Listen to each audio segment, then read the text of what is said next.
ఇవాళ సాయంత్రం కల్లా కాంగ్రెస్ మిగిలిన 3 పెండింగ్ స్థానాలపై స్పష్టత రాబోతోంది. ఖమ్మం, కరీంనగర్, హైదరాబాద్ సీట్ల ప్రకటనకు లైన్ క్లియర్ అన్నట్లుగా తెలుస్తోంది. ఖమ్మం స్థానంపై నిన్న బెంగళూరులో ఖర్గే, డీకేతో భట్టి, పొంగులేటి చర్చలు జరిపారు. ఖమ్మం టికెట్ పొంగులేటి వియ్యంకుడు రఘురాం రెడ్డికి, కరీంనగర్ టికెట్ వెలిచాల రాజేందర్కు, హైదరాబాద్ నుండి సమీరుల్లా ఖాన్ వైపే అధిష్టానం మొగ్గు చూపుతున్నట్లు తెలుస్తోంది. ఇక నిన్ననే కరీంనగర్ స్థానానికి వెలిచాల రాజేందర్ రావు సైతం నామినేషన్ దాఖలు చేశారు.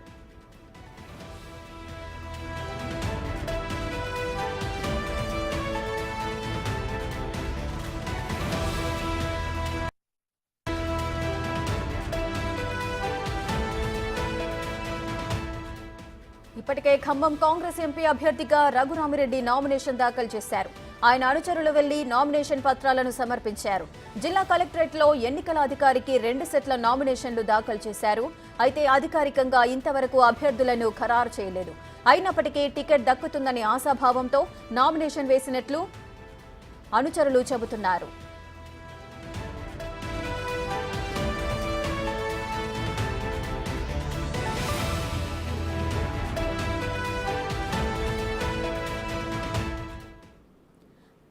రైట్గా పెండింగ్ లో ఉన్న ఖమ్మం, కరీంనగర్, హైదరాబాద్ ఈ స్థానాలకు సంబంధించి కాంగ్రెస్ అభ్యర్థులను సాయంత్రంలోగా ప్రకటించే అవకాశాలు ఉన్నాయని చెబుతున్నారు. దీనికి సంబంధించిన పూర్తి డీటెయిల్స్ మా deputy bureau chief Sadiq live లో అందిస్తారు. సాదిక్ కొన్ని చోట్ల ఫోన్ ఇన్ లో అందిస్తారు. సాదిక్ ఈ స్థానాలకు సంబంధించి అటు ఖమ్మం, కరీంనగర్, హైదరాబాద్ ఈ 3 స్థానాల్లో ఆల్రెడీ అభ్యర్థులను ప్రకటించక ముందే అటు వెలిచాల నామినేషన్ దాఖలు చేసిన సందర్భాలు ఉన్నాయి. అటు ఖమ్మం నుంచి కూడా ఒకరు నామినేషన్ దాఖలు చేశారు. దీన్ని ఏ విధంగా చూడొచ్చు? అభ్యర్థుల ఖరారు జరిగినట్టే అనుకోవచ్చా? రేఖ, సర్వత్ర ఉత్కంఠకు కారణమైనటువంటి ఖమ్మం పార్లమెంటు నియోజకవర్గానికి ఎట్టకేలకు ఏఐసిసి ఒక నిర్ణయానికి వచ్చినట్టుగా స్పష్టం అర్థమవుతుంది. అక్కడ 3 మంత్రులు కూడా తమ సంబంధికులకు, తమ కుటుంబ సభ్యులకు టికెట్లు కావాలని ఎవరి పట్టు వారు పడినప్పటికీ ఏఐసిసి మధ్యంతరంగా ఒక నిర్ణయం తీసుకోవడం జరిగింది.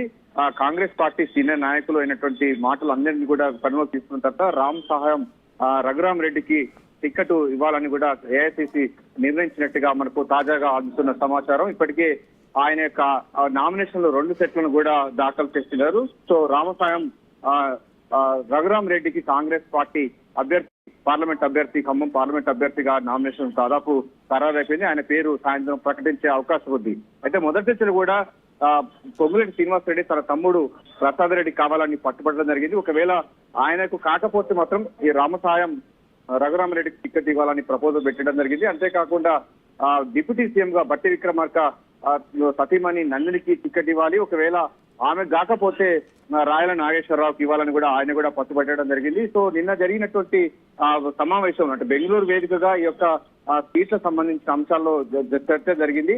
ఏఐసిసి అధ్యక్షులు మల్లికార్జున ఖర్గే, అదేవిధంగా Karnataka deputy CM DK Shivakumar తో జరిగినటువంటి చర్చలు ఫలించాయని చెప్పవచ్చు. సో ఎట్టకేలకు అటు మంత్రి పొంగులేటి శ్రీనివాసరెడ్డి యొక్క తమ్ముడు కాకుండా, అదేవిధంగా నందిని బట్టి విక్రమార్క సతీమణి నందిని కాకుండా ఒక మధ్య మార్గంగా మరో సామాజిక అంటే రెడ్డి సామాజిక వర్గమైనటువంటి రామసాయం రఘురామరెడ్డికి టికెట్ ఇవ్వాలని కూడా నిర్ణయించినట్టుగా అయితే స్పష్టంగా అర్థమవుతుంది. ఇక ఇప్పటికే కరీంనగర్ సంబంధించిన అంశాల్లో కూడా క్లారిటీ వచ్చినట్టే, ఎందుకంటే ఆయన కూడా నామినేషన్లు వేయడం జరిగింది. వెలిచాల రాజేందర్ రావు కూడా ఆల్రెడీ టికెట్ ఆయన కన్ఫర్మ్ అయినట్టుగానే గాంధీ భవన్ వర్గాలు చెప్తున్నాయి. ఆయనకు సంబంధించినటువంటి నామినేషన్ దాఖలు కూడా చేసేయడం జరిగింది. ఇక హైదరాబాద్ సంబంధించినటువంటి పార్లమెంట్ సెగ్మెంట్ కి డిసిసి అధ్యక్షులుగా ఉన్నటువంటి సమీరుల వైపే ఏఐసిసి మొగ్గు చూపినట్టుగా తెలుస్తుంది. సో నేరుగా ప్రకటించకుండా బీ ఫామ్స్ ఇప్పటికైతే వీళ్ళంటే 3 కూడా నామినేషన్ దాఖలు చేశారు. బీ ఫామ్స్ మాత్రం డైరెక్ట్ ఇచ్చే అవకాశం ఉంది. వారిని పేరు ప్రకటించకపోవచ్చని కూడా గాంధీ భవన్ వర్గాలు అయితే చెప్తున్నాయి. సో సర్వత్ర ఉత్కంఠకు దారితీసినటువంటి ఖమ్మం పార్లమెంటు స్థానం ఎవరికి ఇస్తుందనిపైన కూడా చర్చ కొనసాగుతున్న నేపథ్యంలో ఎట్టకేలకు ఏఐసిసి ఒక నిర్ణయానికి రావడం అన్నది రాజకీయంగా ప్రాధాన్యత సంతరించింది. గాంధీ భవన్ వర్గాల్లో తో పాటుగా ఖమ్మం సంబంధించినటువంటి కాంగ్రెస్ పార్టీ నేతల్లో ఉత్కంఠకు తెర దిగిందని చెప్పవచ్చు. ఎట్టకేలకు అది ఖమ్మం టికెట్ రామసాయం రఘురామరెడ్డికి టికెట్ ఇచ్చే అవకాశం అయితే కనబడుతుంది. నేరుగా ఆయనకు బీఫామ్ ఇచ్చే అవకాశం అయితే కనబడుతుంది. వారి సంబంధికుల నాయకులందరూ ఇప్పటికే 2 సెట్లు ఖమ్మం పార్లమెంట్ నియోజకవర్గానికి నామినేషన్ దాఖలు చేశారు. రేఖ. రైట్. సాదిక్, అయితే ఖమ్మం టికెట్ కి సంబంధించి ఎంతో ఉత్కంఠ నెలకొంది. ముగ్గురు నేతలు కూడా ఆ టికెట్ కి సంబంధించి పట్టుబట్టారు. దాంట్లో ఇద్దరిని కూడా ఢిల్లీకి పిలిచి మరి మంతనాలు జరిపిన సందర్భాలు కనిపిస్తున్నాయి. అయితే డిప్యూటీ సీఎం భట్టి విక్రమార్క ఈ రేస్ నుంచి ఏ విధంగా తప్పుకున్నారు, ఆయన్ని ఏ విధంగా సముదాయించారు? డెఫినెట్ గా, ఎందుకంటే బట్టి విక్రమార్క డిప్యూటీ సీఎం గా ఉన్నారు.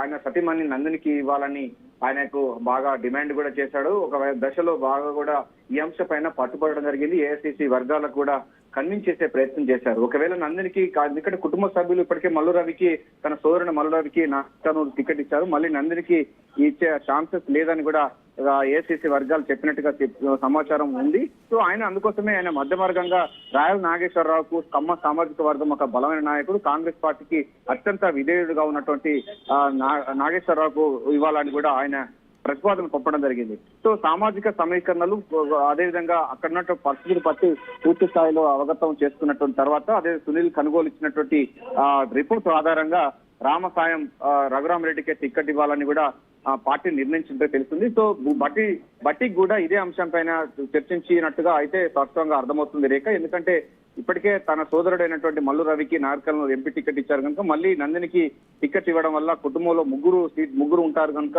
ఆ విషయాన్ని ఇప్పుడు తాత్కాలికంగా విరమించుకోండి, ఆ తర్వాత మరిన్ని పదవులు వస్తాయి, ఆమె కూడా నందిని కూడా సంస్కృత స్థానం కల్పిస్తామని నచ్చజెప్పినట్టుగా అయితే తెలుస్తా ఉంది. సో ఏదైనప్పటికీ బట్టి కొంచెం వ్యూహాత్మకంగానే కాంగ్రెస్ పార్టీ సంబంధించిన ఏఐసిసి నాయకుల యొక్క ప్రతిపాదనలు కూడా ఆయన స్వీకరించినట్టుగా స్పష్టంగా అర్థమవుతుంది. అందుకోసమే ఆయన కాంప్రమైజ్ అయినట్టుగానే చెప్పవచ్చు. లేకపోతే పార్టీకి విధేయంగా ఉన్న వాళ్ళని, అదేవిధంగా వాళ్ళకి టికెట్ ఇవ్వాలని మాత్రం లాస్ట్ మూమెంట్ లో చెప్పడం జరిగింది. ఏదైనప్పటికీ దీంట్లో పొంగులేటి శ్రీనివాసరెడ్డి తన యొక్క పట్టును మాత్రం తన కుమారుడికి, తన యొక్క తమ్ముడికి ప్రసాద్ రెడ్డి కాకుండా తనకు సంబంధించి ప్రతిపాదించిన తన వియ్యంకుడికి టికెట్ ఇవ్వడంలో సఫలీకృతమైనని కూడా గాంధీభవన్ వర్గాలు అయితే చెప్తున్నాయి. ఏదైనప్పటికీ ఒక అంటే ప్రకటించకుండానే డైరెక్ట్ గా బీ ఫామ్స్ అందించేటువంటి అంశం పైన కాంగ్రెస్ పార్టీ అయితే ఇది తొలిసారని చెప్పొచ్చు.